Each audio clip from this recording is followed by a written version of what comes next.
যে টাইমটা ভিডিও বানামো ওই টাইমটাই মানে কাজে খুব ব্যস্ত রাখি, ঠিক আছে। তাই আর সুন্দর মানে ভিডিও বানাইতে পারি না, সুযোগ হয় না।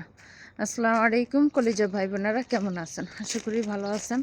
আসলে সকালে যদি হাঁটা যায় শরীরের জন্য খুব উপকার আসে, খুব ভালো।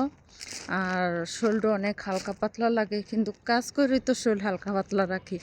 আর ব্যায়াম করবো কি, ঠিক আছে। তো যাই হোক, আমি একটু গেটের সামনে আসলাম, ভাবলাম যে একটু ভিডিও শেয়ার করি। পরে তো আর ভিডিও বানানোর সুযোগও পাই না। আর রোদ উঠে গেলে তো স্যারের অবস্থা 12টা বেজে যায়, ভিডিওর ভিউ সুন্দর হয় না। তো প্রিয় ভাই বোনেরা, আমি যে বুকানটা ভুগতেছি, আসলে যে পুরো একটা বছর আমার শেষ হয়ে গেছে গা ফেজের। এখন আমি সফলতার মুখ দেখি নাই, কেন আল্লাহ পাকই ভালো জানে।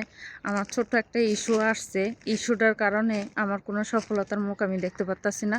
এটা কিভাবে কি হবে এটা আমি নিজেও বুঝতেছি না। তো কি বলবো, আমার মাথায় ধরতেছে না। যদি আপনাদেরকে আরও জানা থাকে অবশ্যই বলবেন। আমার ভিডিওতে কোনো ইস্যু নাই, ভিডিওর ভিতরে কোনো সমস্যা নেই। আমি অনেকবার ট্রাই করছি, অনেকবার মানে চেক করছি। ভিডিও তো আলহামদুলিল্লাহ খুবই সুন্দর। আর আমি তো এরকম কোনো ভিডিও বানাই না যে সেই ভিডিওতে কোনো আমার মানে ইস্যু ধরবো।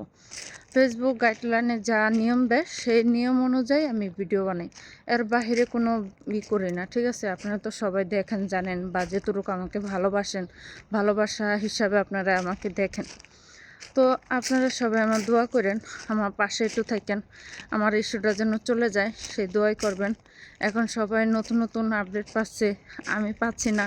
মানে খুব একটু লাগতেছে, ধৈর্যের সাথে থাকতেছি। দেখা যাক আল্লাহ পাক কী করে, সেই আশা নিয়ে আর কি কাজ করে যেতেছি।